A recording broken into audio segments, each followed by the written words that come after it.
Welcome, folks. It's noon. So I'm going to go ahead and get started with just some administrative stuff so we can give folks another minute to come on.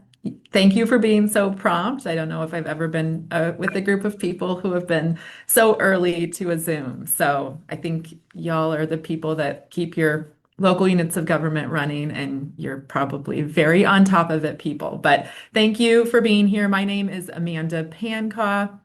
I'm the Director of Energy and Community Resiliency at Prairie Rivers Network, which is an environmental nonprofit in Illinois. I've worked on issues of coal in the state for going on almost 20 years. And then in the last about 5 years or so have worked on the issue of coal transition, particularly helping coal communities navigate that transition.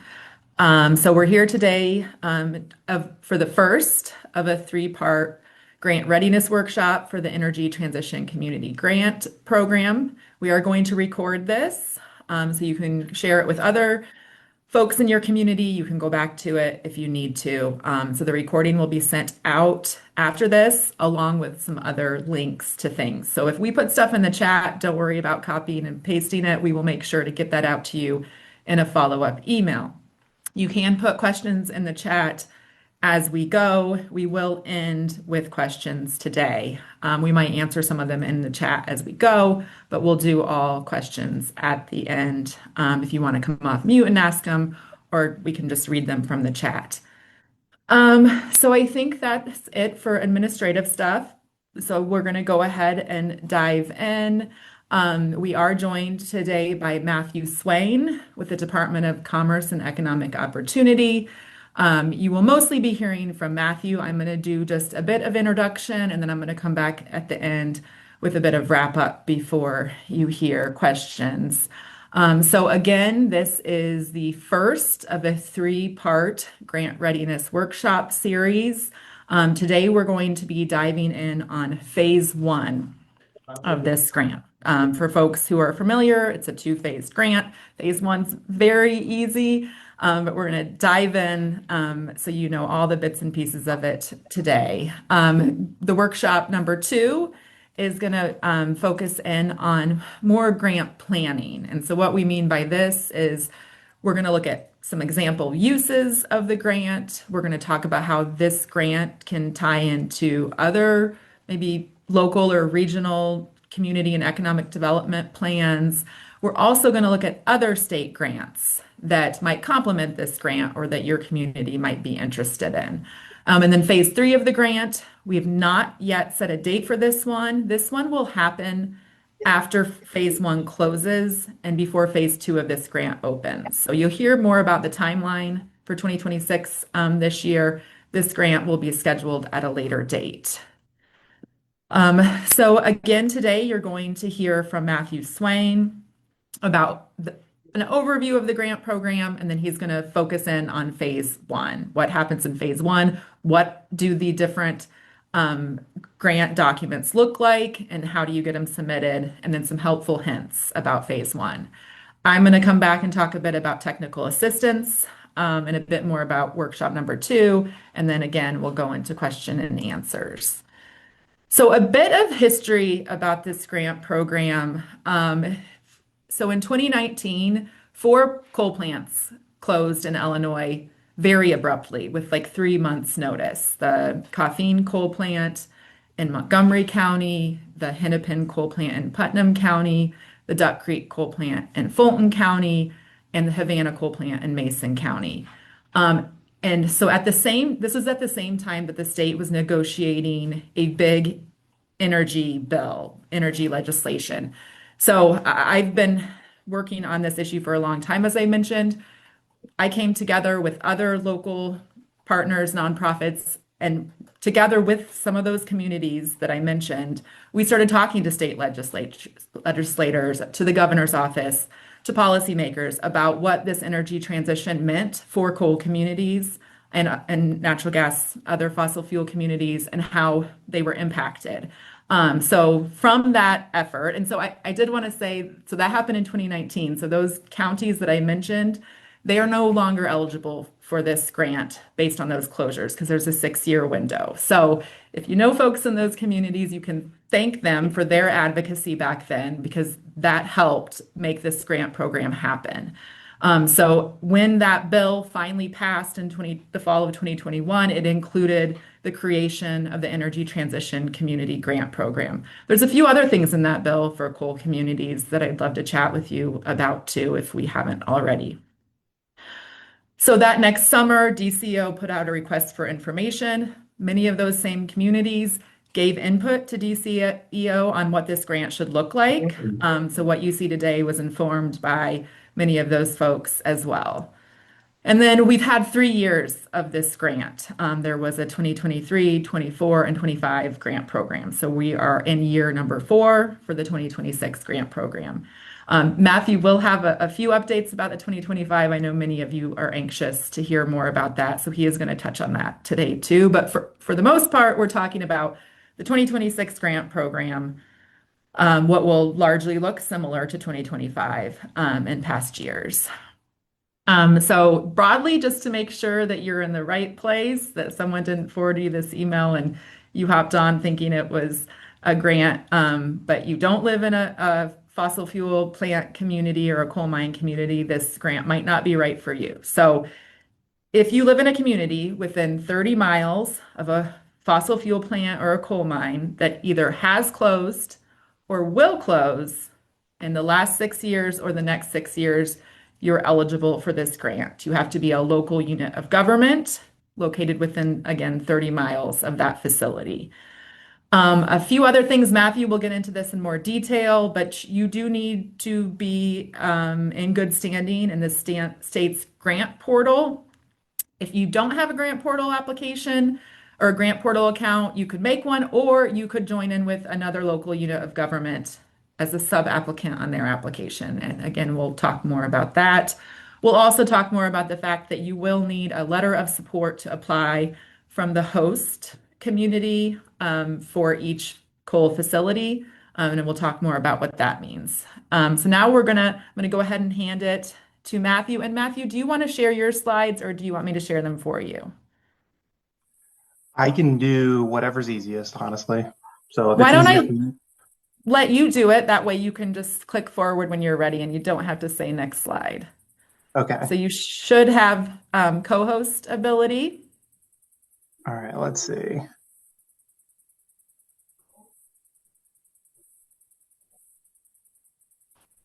I'll just share my whole screen and then we can go. Okay. Can everyone see the Energy Transition Community Grant first slide? It looks good. Perfect. All right. Good afternoon, everyone. My name is Matthew Swaine. I am from the Office of Energy and Business Utility with the Department of Commerce and Economic Opportunity. And today we're going to talk about phase 1 specifically on the Energy Transition Community Grant. But I did want to start this off by giving out a couple of updates for our 2025 grantees. Thank you guys for bearing with us. I don't know if you all know this, but we actually ended up having almost double the amount of applicants that we've ever had. So I think in 2024, we had about 58 applicants, and then in 2025, we had 109. So this is a huge deal. And so that's why it's taken a little bit longer for us to get these notices out and everything. But I have great news. They should be getting sent out here in the next couple of weeks. So I've officially started the process of handing over the 2025 grantees over to our Office of Grants Management. From there, they will assign a grants manager to each of you, and then they will start the process of executing a grant agreement and moving forward from there. So for this next slide, so this is just a quick little, this is a very broad timeline for 2026. Now, mind you, it is state government, so our timelines change. I mean, obviously, you 2025 grantees know the original due date was supposed to be for phase 2 was in October and ended up being in December. So things can change. So these dates are not finalized and are subject to change. We're planning for energy transition to open towards the end of April. end of April to middle of May. That's kind of that time frame that we're aiming for. Um, and then from there, the biggest thing that I want to say, and this helped out a lot of communities last year, was in the notice of funding opportunity, we have what's called an early application review window. So if the due date of the application is May 30th, if you get your application in 16 days prior to that closing date, like let's say May 14th or before, I can review all of your application materials. I can check for signatures. I can check for missing documentation. I can check your GATA information. I can check it all. And I can get back to you with feedback. So I can tell you, hey, everything looks great, or hey, you know what, you're missing a letter of support from the host county. If you want to be eligible, you have to get that in. So I think 20, we had about 27 communities last year take part in the early application review window, and all 27 passed on to phase two. So I highly, highly recommend that you get in your application materials early, so that I can review it and get back to you. And not all 27 had everything in place. Some were missing documents or signatures or, whatever it was. So, but I highly suggest getting those documents in. So we're hoping that end of May, the energy transition phase one closes. And then from the end of May to August is when the formula is going to take place. That's where we'll come out with the award amounts and the allocation award letters and everything for each of the communities. August and September is when Energy Transition Community Grant Program Phase 2 opens. And then in October, Phase 2 closes. So again, these dates are not finalized and are subject to change. So what is the Energy Transition Grant? So the goal is to provide grants to support economic development in communities impacted by a closure or reduced operation of a fossil fuel power plant, coal mine, or nuclear power plant. So everybody, this is, as of today, this is the list for our 2026 NOFO. So these are the plants and mines, all the reduced operation, everything. This is the list. However, if you notice that there is a plant or mine that should be on here that isn't, so I'm not talking about 2019. So like Coffeen, I think Duck Creek was another 2019. The 2019s are gone. They've dropped off now. But if you know of any plants or mines that are retiring in the next 6 years, or if you know any that have reduced operation, send me an email. For example, last year I did not have Grand Tower Energy Center on the plants and mines list, and I ended up receiving an email from Jackson County, and they were like, "Hey, you're missing this. Can you please add this?" And then they ended up going through the entire ETCG process. But now we've got it on there. So if you notice that anything are on there, please, please, please shoot me an email immediately. So just a little bit of heights. So the funding is from the energy transition funds. The total amount is 40 million. The award range is anywhere from, the minimum is $50,000, and then it scales up depending on the formula. The number of anticipated awardees, I'm expecting about another 100 again this year. Pre-award costs are allowed up until the date of the release of the NOFO. So if the notice of funding opportunity drops May 1st of 2026, then if you go through the process and everything, you can backtrack you can have your pre-award costs go up to May 1st of 2026. Nothing before that though. We do not allow indirect costs, and new funding opportunities for this program will be available annually through 2045. So I won't touch on this one too much because Amanda already did a great job on that. But you have to be a local unit of government, including a municipality, county, school district, and other taxing districts within 30 miles of a plant or mine that is closed or reduced operation. So the years that are in between right now are 2020 through 2030 as of this point. All right. Letters of support. So actually, let me backtrack a couple slides. So In the energy transition plants and mines list, you'll notice in the middle column, it says host city or county. So the host city or county is technically the lead applicant, so to speak. However, if you would like, so if I'm, let's say Carlinville, and I'm in Macoupin County, I'm city of Carlinville, I want to apply for this grant program. I need to receive a letter of support from Macoupin in order to be eligible for this program. So, for example, another one, if I'm Township of Limestone, I would need to receive a letter of support from Peoria County in order to be eligible for this program. So, but if you are the lead applicant, so if I am Macoupin County, I don't need a letter of support. I already have one. Or I don't need a letter of support because I am the host city or county, if that makes sense. But if I was trying to claim, so City Hill is a great example. So City of Springfield is the lead applicant for CWLP. However, if they want to go after funding for Kincaid Generation, they would need to then receive a letter of support from Christian County.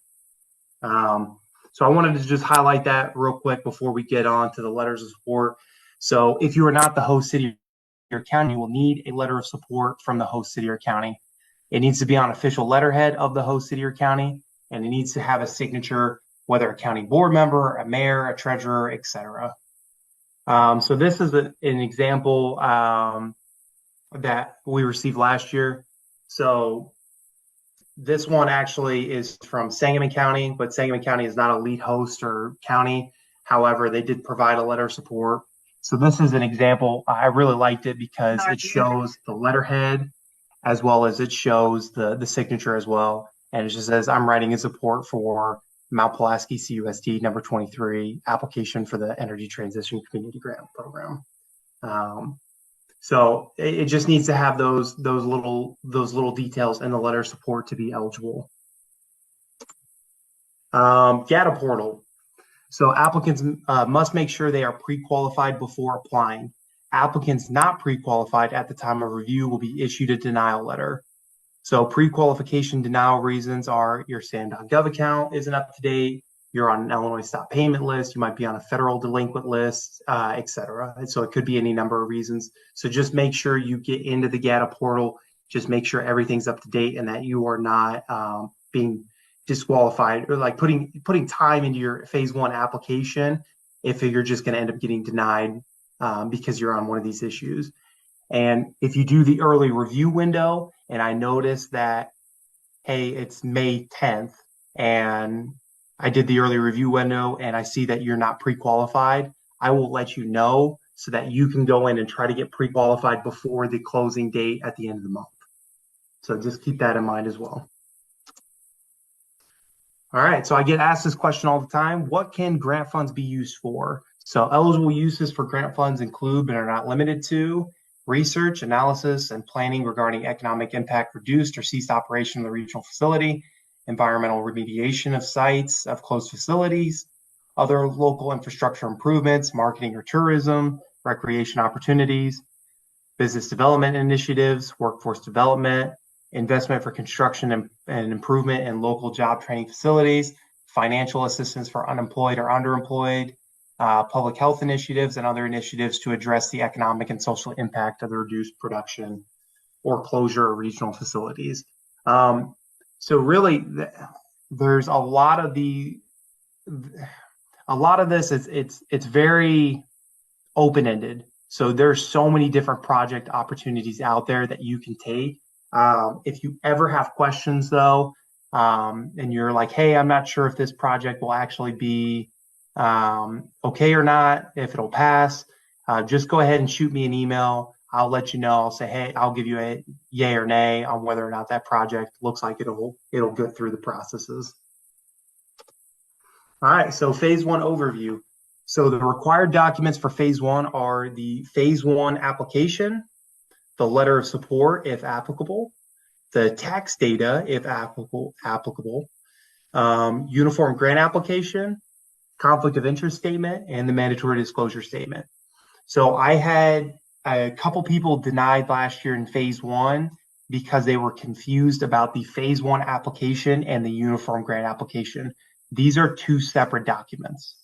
The phase one application is 5 questions, and it's our program application for phase one, while the uniform grant application is a DCEO standard application that every grantee must fill out for basically if you're trying to receive any sort of funding through DCEO, everybody has to fill it out.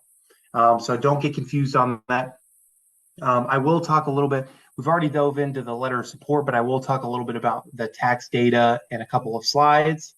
But the conflict of interest and mandatory disclosures, those typically just need signatures. So the phase one, just all the documents that are required, it's a very quick turnaround for those. So this is what the phase one application looked like last year. I will give you a peek behind the curtain. We are looking at doing a electronic application. What that would look like is it would be that smart sheet form that you guys fill out. However, it would be the basic information, your 5 questions basically that you need to answer. It would be in smart sheet form.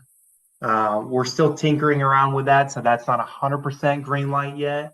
But anyway, the phase one application will have the list of the lead applicant and the sub applicants, if applicable, contact information. I will say, and I will hint this again at the helpful hints later on, make sure the contact person is up to date. So if you know that this person is going to retire before this program is over, try to find another person that's working on the project that can be that contact person, because they will receive all of the communication. They will receive all the award letters. They will receive all of the information via email, any updates. They'll receive the phase 2 application materials when that comes around, all of it. The third question is just asking about planner mine closures or reduced operation. And then finally, question 4 is the tax information. And then question 5 is the letter of support.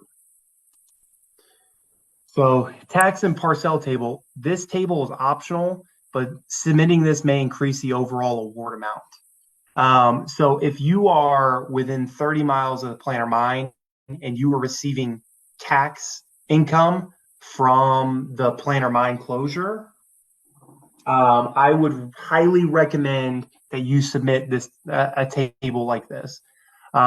This is an example from a community a few years ago, and what they did was they broke down what the average values were the 6 years prior to the application, and then the 6 years, the few years after the application as well. So we could see how much revenue that they're truly going to lose after this planner mine closed in their area. This just helps me because whenever I'm doing the funding information, if you guys send me a list of 1,000 plus parcels, it's going to be very, very hard for me to figure out and parse through everything. It's going to be very hard for me to parse through all of that information and figure out how much funding you guys need from that planner mine closure in your area or reduced operation. So if you need to, this slideshow, I'll let you guys take this as well so you guys kind of have an example and you can see this and help you out as you're making these tax and parcel tables. And again, the tax and parcel information, you only need to turn it in is if you were receiving tax income from the planter mine in your area. If you weren't receiving anything, you do not need to submit this. Just skip on to question 5. These are the DCEO standard documents. So the one on the far left is the uniform grant application that I talked about. So this is just, it's a very basic application, not very difficult.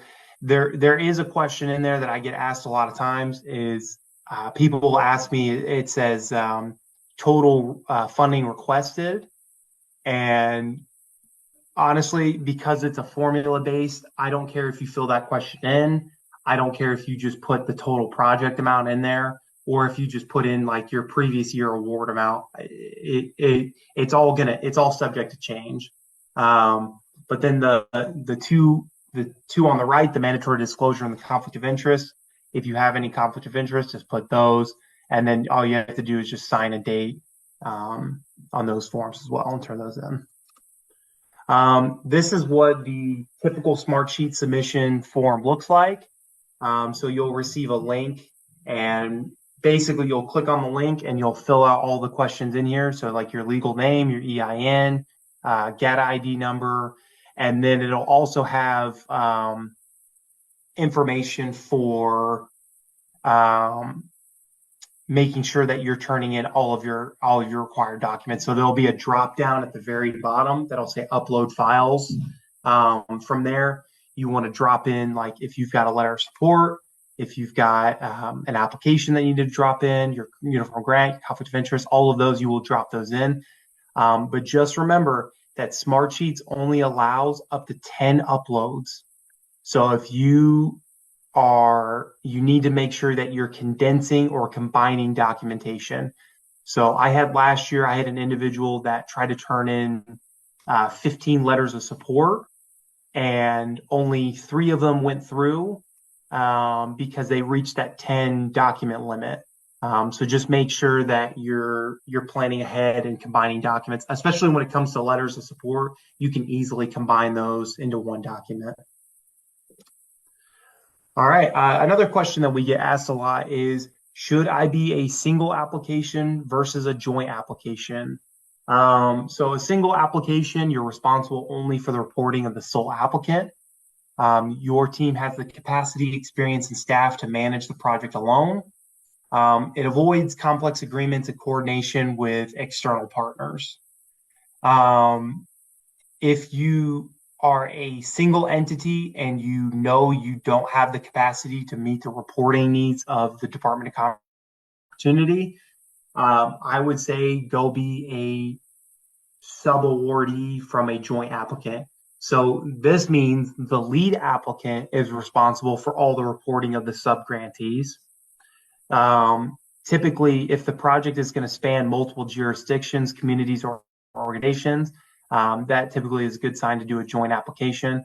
If the project impact is larger than one entity could deliver alone, it's probably a good idea to be a joint applicant as well.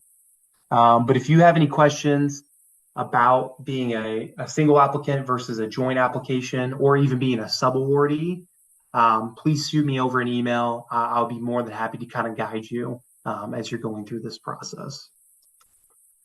So some phase 1 helpful hints. Again, I'm gonna pound the table for this.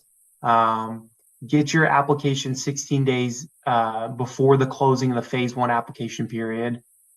This allows me to review the phase 1 application for any issues that may arise, missing signatures, missing documents, GATA issues, you name it, anything that could possibly happen. I could go ahead and give you a green light that you're moving on to phase 2 right then and there, or I could say, hey, fix X, Y, and Z, and then you'll move on to phase 2. So take advantage of that as well.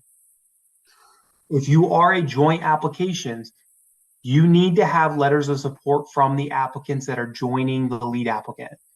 So if I am City of Springfield and I'm the lead applicant, and Rochester, let's just say, they don't have the capacity to handle the reporting requirements, whatever it is, they could then become a sub-applicant of City of Springfield, but they need to submit a letter of support to City of Springfield.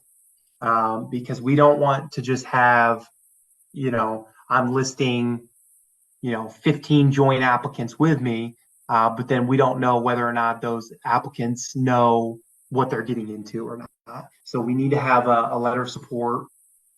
Same criteria as before, official letterhead, signature, all the things that we talked about before. Joint applications must provide tax info for all sub-applicants. This is something that is new on the phase 1 application this year, but we want to make sure that the sub-applicants, so how it works is when the formula is done, sub-applicants their funding amount is totaled up just like they were if they were a single applicant, but then they're joined in together into the joint application total. So the lead applicant has the role and responsibility of the reporting duties and everything. But the sub applicant, they go through the formula the same exact way, whether it's the minimum 50,000, whether it's the job loss factor, revenue loss factor, all of this. So we need, if your sub applicants were receiving tax dollars from the plan or mine that close or reduce operation in your area, add them on to the tax information in question number 4. Some more helpful hints. Smartsheet again will only take 10 documents. Make sure to merge documents so you don't hit that capacity. The deadline is the deadline. If you are after 5 p.m. on the ending date, your application will automatically be denied. There is nothing I can do. There's nothing anybody at DCEO can do if your application is turned in after 5 p.m. on the final day. Phase 1 is a very short application. Please plan ahead and get those documents in, preferably by the review period. But if you have to turn it in late, make sure your I's are dotted, your T's are crossed, and make sure that time is well before 5 o'clock. Because I've had people that have tried to turn their stuff in at 4:45. They've had internet issues. They've had the Smartsheet had an issue or whatever, and then their application doesn't get turned in until 5:06 p.m. and then they're automatically denied. Again, provide the most up-to-date contact person on phase 1 application. This person will receive all communication about energy transition. So make sure that person isn't retiring soon. They're not going to leave anytime. Just make sure that they're the best point of contact. Even if you are a 2025 grantee, you must submit a new phase 1 application to be considered for 2026 funds. So 2025 grantees, even though you've been through the entire process, 2026 is a new year. You have to do the same exact thing that you did last year.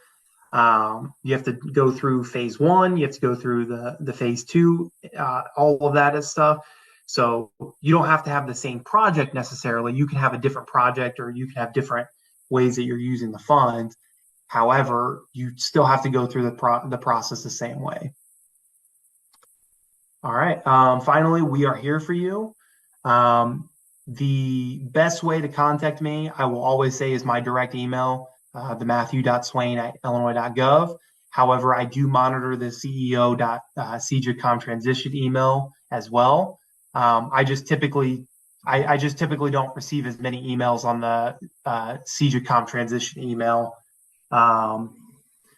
So I only check that every like 2 or 3 days. But I do check my email every day. So that's the quickest way to get in contact with me.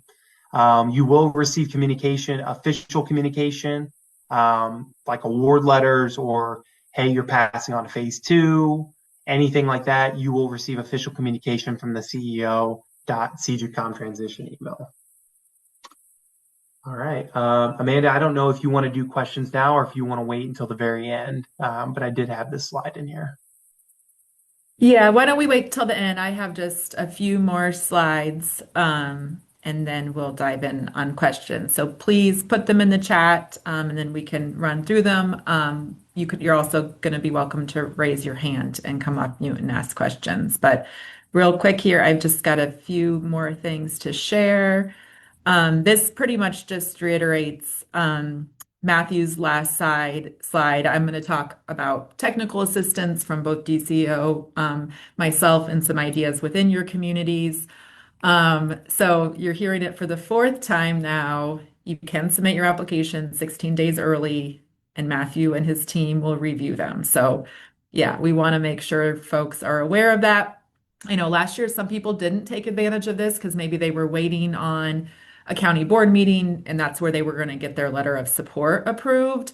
Go ahead and submit it and just make a note to Matthew, like, we realize our letter of support's missing. Here are all the other documents for you to review. So don't feel bad about submitting early, knowing you're missing something. He can review the rest of your things.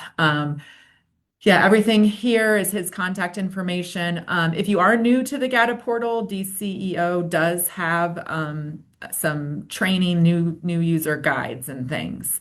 And again, if you aren't in the GATA portal, you could join as a sub-applicant with another local unit of government who is. So we saw this happen in Macoupin County, where the vill or Gillespie, they were in the GATA portal. They had a lot of familiarity with grants. They let other local units of government join onto their application. And again, that does not affect your funding formula, as long as you submit the tax parcel information for all your sub-applicants.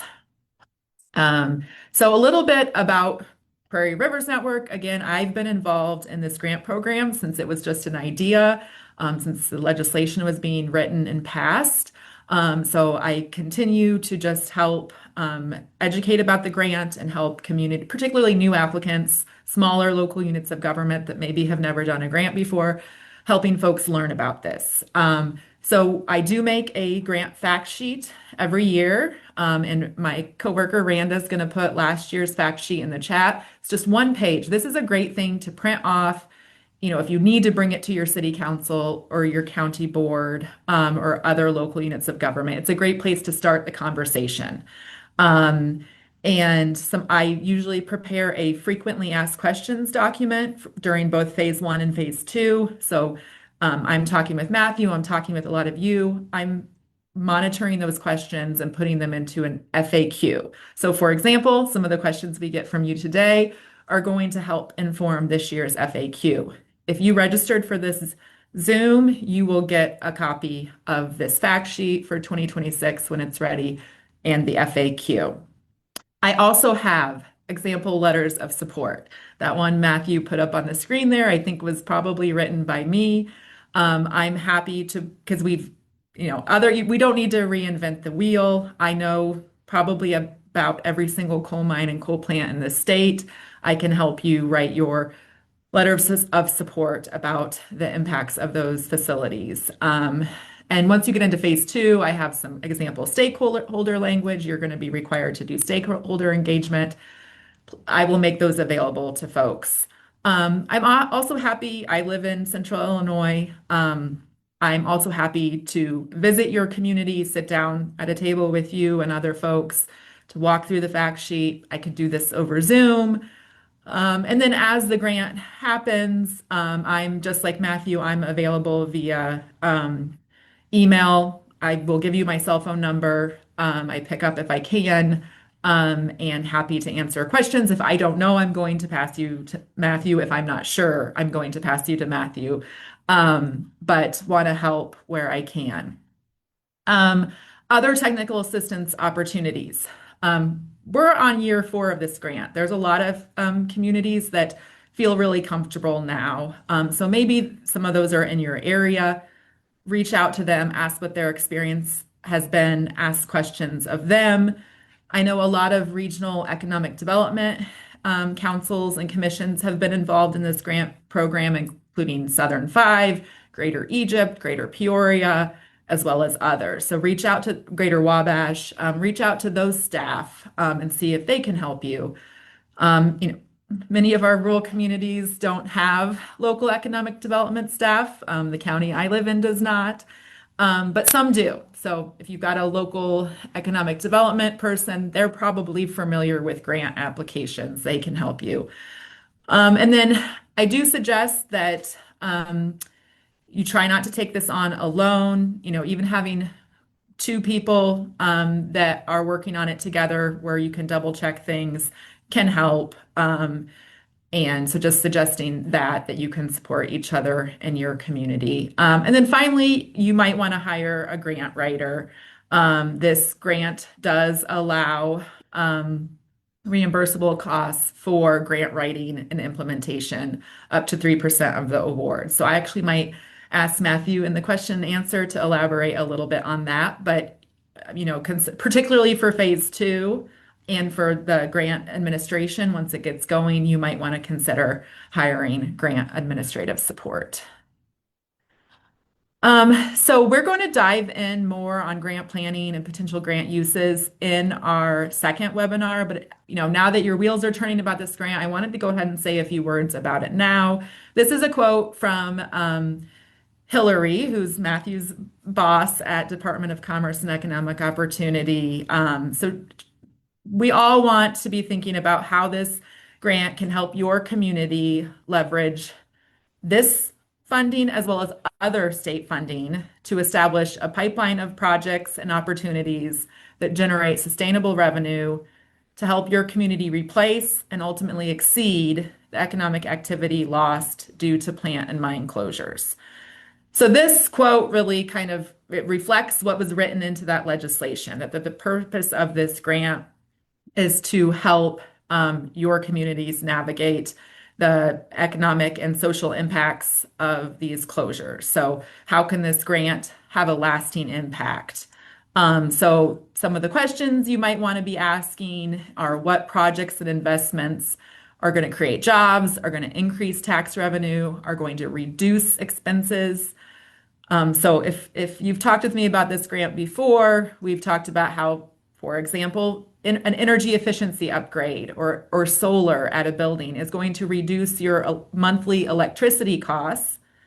So you're going to get the grant for 1 year and do one project, but then you're going to free up revenue for the next 20 years. So we've seen a lot of applicants use this for energy efficiency and solar, where they're going to now save money every month for the next 20 years because of this one-time grant. And for many of you, this is going to be more than a one-time grant.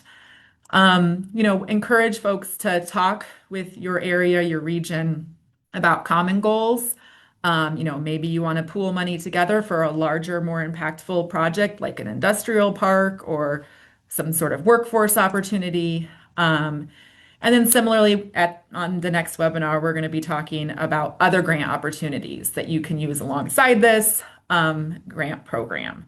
So I did paste here just a little bit more of what to expect about the next webinar or the next workshop, grant planning, grant project examples for this grant. We're going to have some folks from Matthew's colleagues from the Regional Economic Development, the RED team. Folks have probably heard of DCO's RED team. They're going to be on the call with us. Kathy Brown, who works with Greater Peoria Economic Development, she's helped many communities with this grant, many communities that have faced coal closures. She's going to be on to share about her experience. So that's what you can expect next time and should be thinking about as you think about this grant. I have a few slides here with some notes about the letters of support. So every facility has a host, and you have to get a letter of support from that host. These letters of support were not ever meant to limit applications. They were meant to spur regional coordination and conversations in response to fossil fuel plant and coal mine closures. So if you're a county or you're a city who's a host, please keep this in mind. You do have the reins, so to speak, on who you issue a letter of support to. We've seen lots of counties issuing lots of letters of support, and that's in the spirit of this grant. I do get questions of like, well, if we issue more letters of support, that's less money for the county. So I ran some rough estimates. This grant, just so folks know, it's not like each facility has a certain pot of money. It's a big pot of money.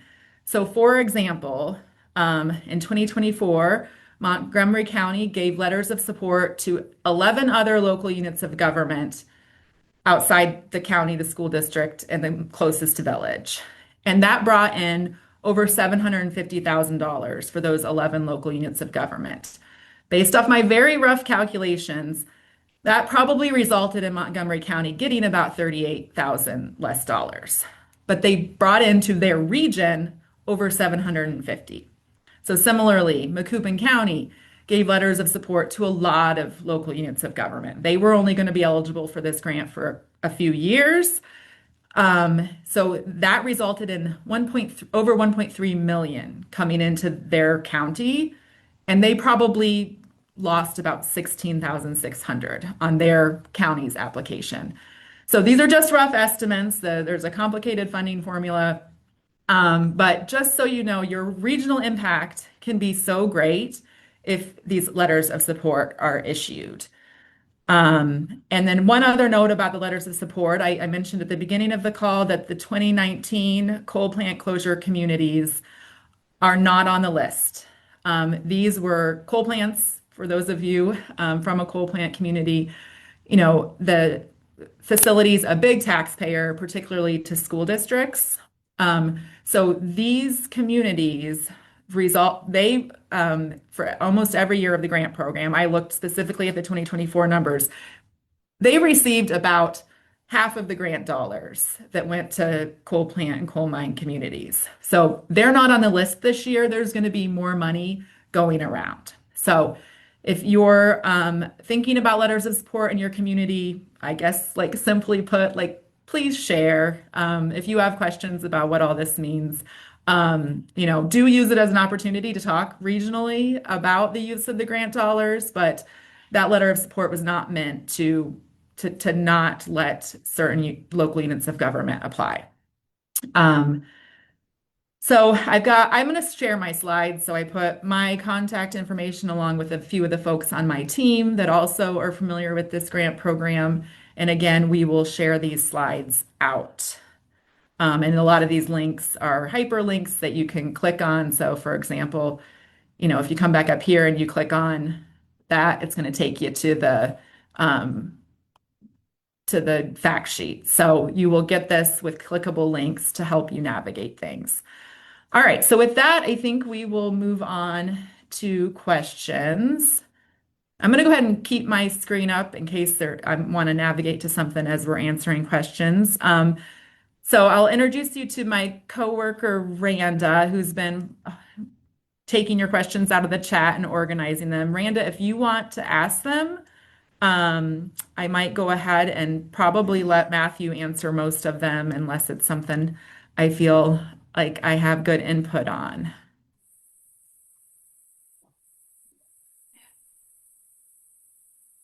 Yes, thank you for the brief introduction. And sorry, I forgot my headphones were connected. So, our first question was in the 30-mile distance requirement, is that from the power plant affected to our main office, the location where work will be done, or just the county to county? So typically it's from the plant that is closed and then the distance to the office. So not necessarily where the project location is. Um, it gets a little trickier with counties, just because counties it, it- counties are different. But if you are just a regular municipality, it's just from the location of the 30 miles. So for example, a county, if you're so we had this with like White County last year. They went through a bunch of Southern Illinois. Like Saline County has a couple of mines that have closed and everything. So because from where the end of the county is 30 miles from there, if they're within that 30-mile radius, they are eligible. But for municipalities, you have to be within 30 miles from like your office or like base of operations. So like for schools, I say your school district office. Um, for like your municipalities, your city hall, or wherever you guys have your base of operations from, 30 miles from there. Perfect. And then the next question is for the letter Actually, of can let me elaborate one more thing. Sorry. yeah. And then I also have coordinates. I'm not allowed to share those, but I do have coordinates that I use specifically. So I'll look up the coordinates for City of Springfield and make sure that, and then I also have the coordinates for the Kincaid power plant. So I made sure like that they're within the 30-mile radius. Yes, Kathy, did that answer your question?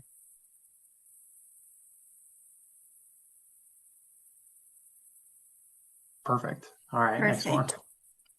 So our next one is about the letters of support. Can communities request a letter from the host county for this grant cycle now, or do they need to wait for it to be dated for after the NOFO has dropped?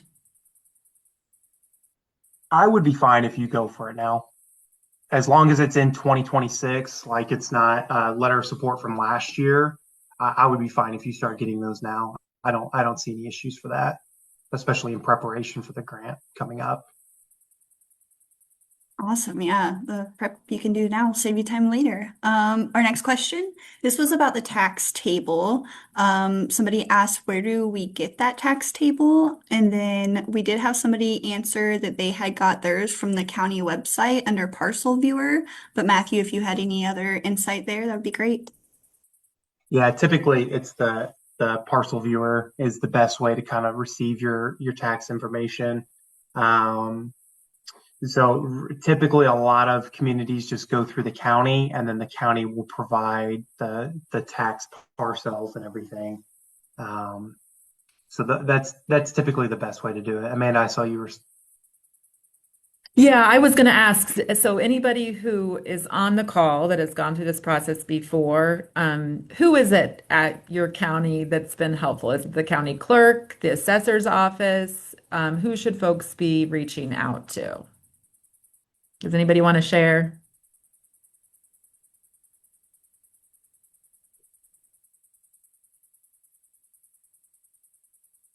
I know a couple of you have been through this process, so I might call on some names here in a second. Perfect. Right, yeah. Assessor. Right.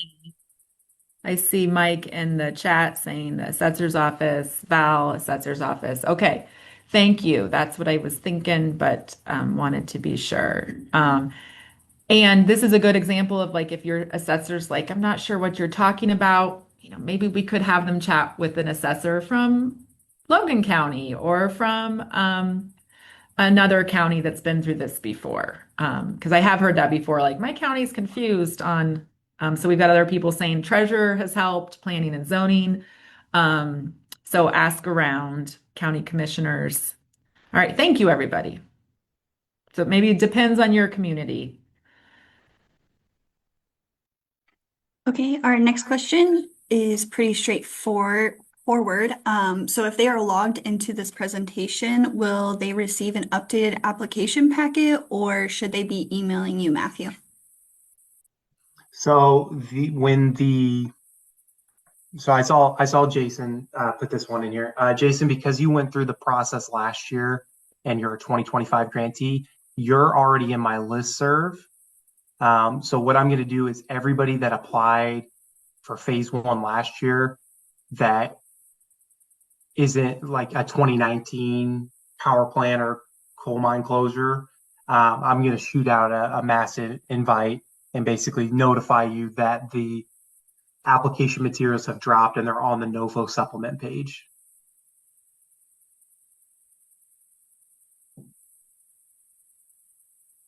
Perfect. Thank you, Matthew.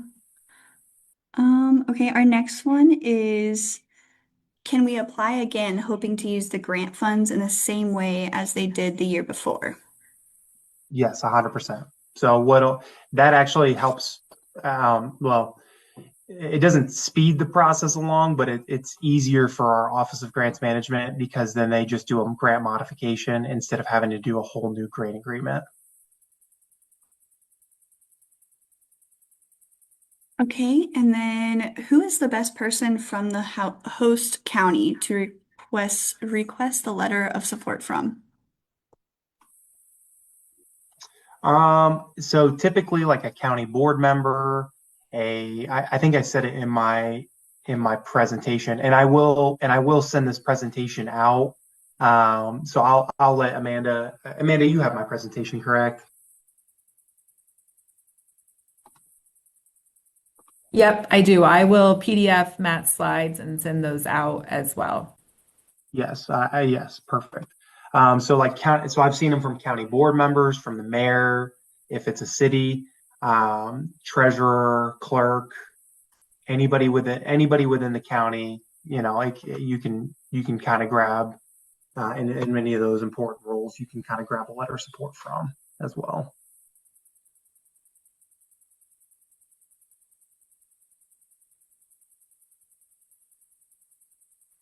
Oh, okay.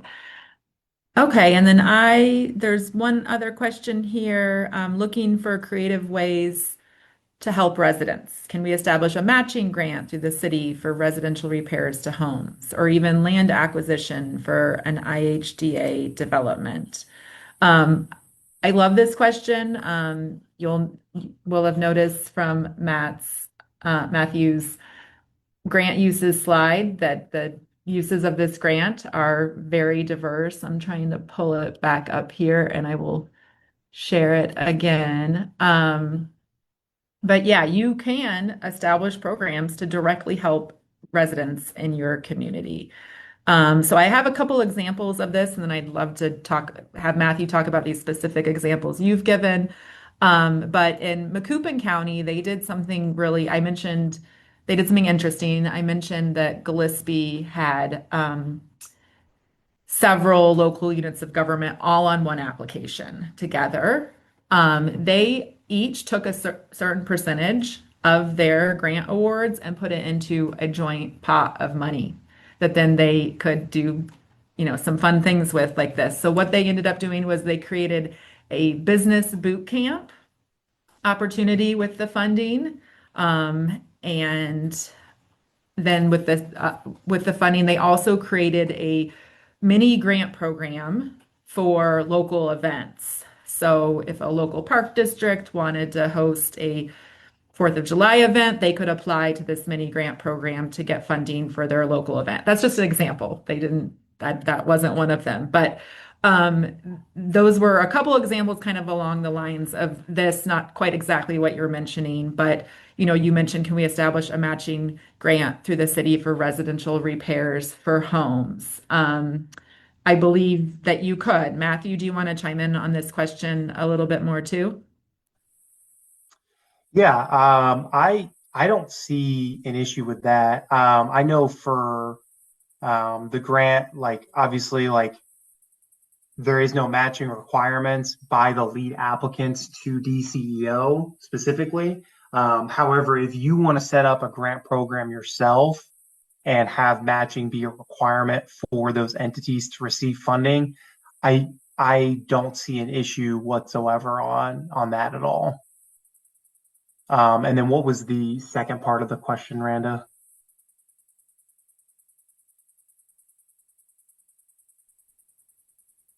Oh, can they establish matching grants through the city for residents' repairs or even land acquisitions?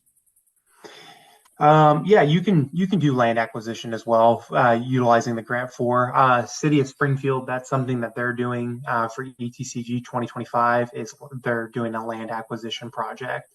Um, does that was that Bobby that asked that question? Did I answer your question fully?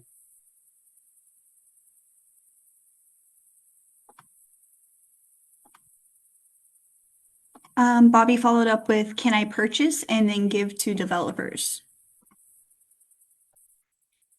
Like purchase the land for and then give it to developers?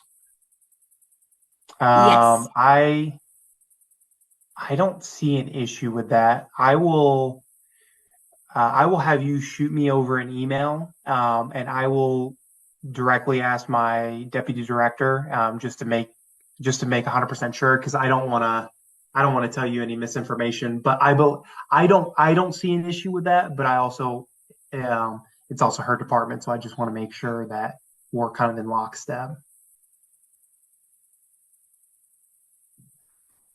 All right. Was there any more questions? That's all we've had in the chat so far, but I want to give people a moment to add any more.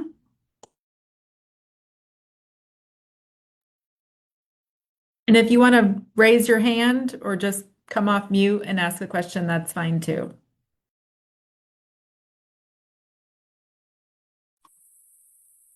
Yeah, you can ask me if you've got burning questions about um, other grants, or I know we're going to cover that in the next workshop, but if you have questions about that, or even phase two, or even if you're a 2025 applicant and you have a question, or 2025 grantee, you can ask me as well if you've got any questions like that.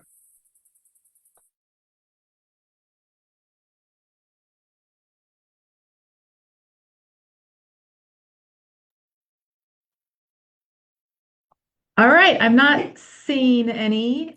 You have Matthew's email address. Oh, Mayor Mitchell, sorry, go ahead.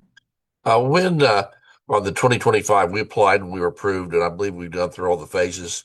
When will those funds be released for the last year's grant? So we're hoping to get the notice of state awards out here in the next couple of weeks. I just So want to make that'll be sure we haven't missed something. no, I haven't sent out any additional communication at this point in time because I'm trying to get through DCEO's internal processes. Okay, Um, great. So once you get that notice of state award, it'll come through onto your GATA portal, and then you'll just sign it from there. However, this is a reimbursement style grant. So if you have like pre-award cost up until May 27th of 2025, if you've incurred any cost towards your project between now and then, you can start collecting those invoices, receipts, whatever it is, and then be prepared to hand those off to OGM, and then they can start the reimbursement process when they get you established.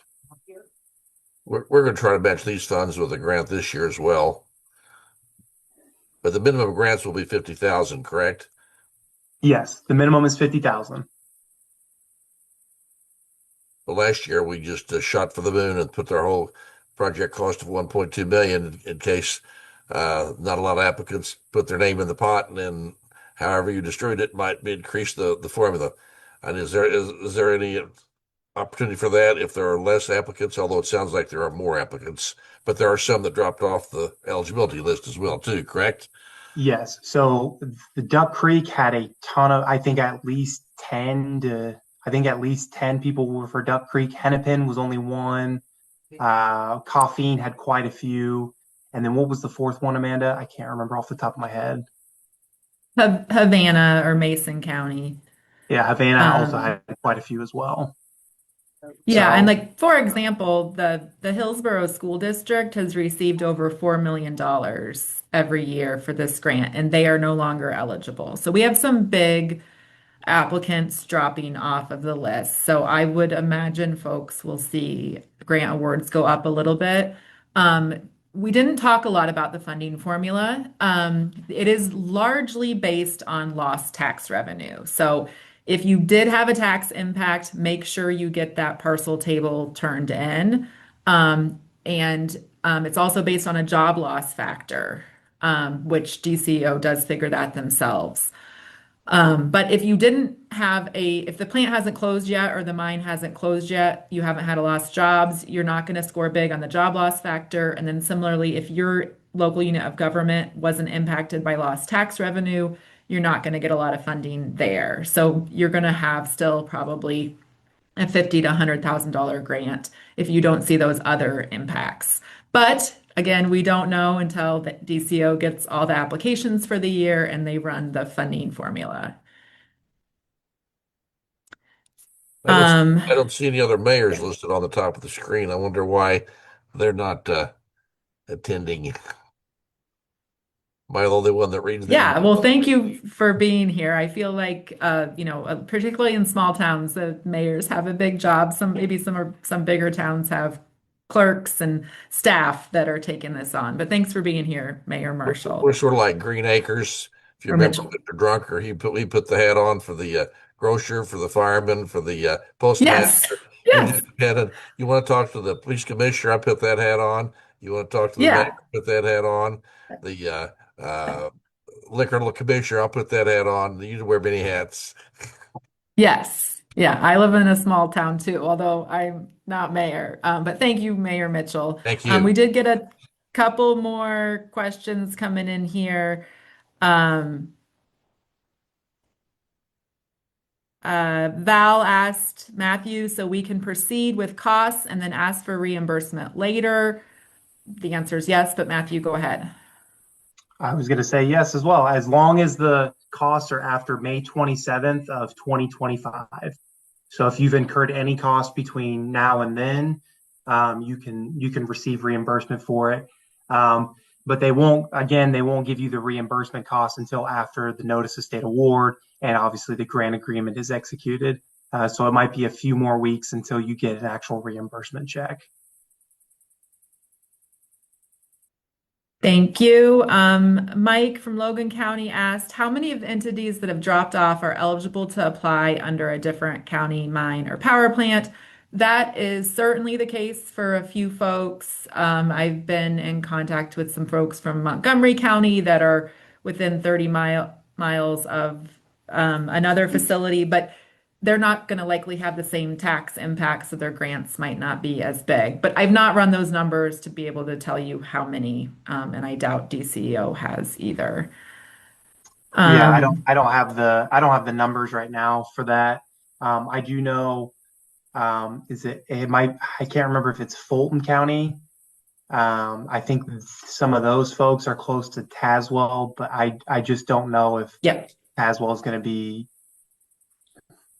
I don't know if they're going to be open for business for letters of support for those communities. That's all I know. yeah, that's a good example of Fulton County is close to Tazewell and Peoria counties, which are on the list. Jill asked, so this is basically for FY26 applications. So today's presentation, we're trying to get people ready for this year's grant. Matthew was talking a little bit about, we have several folks that did apply last year and got successful grants. So he has talked a little bit about that. So Jill, did you have a specific thing you heard that you're wondering if it's relevant to last year's grant or this year's grant?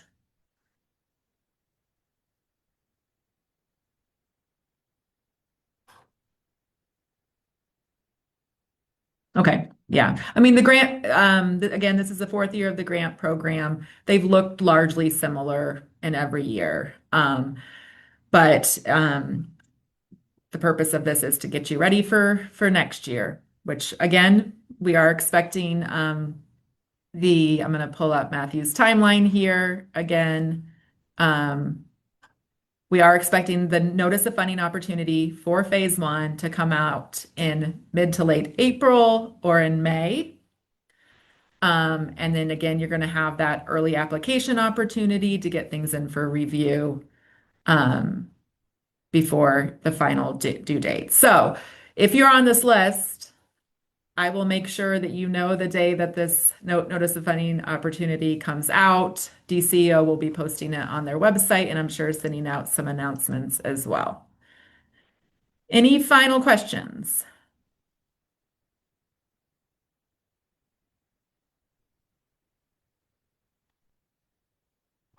Thank you. Yeah, thank you. Thanks, everybody. We'll be in touch with follow-up information. Appreciate you all.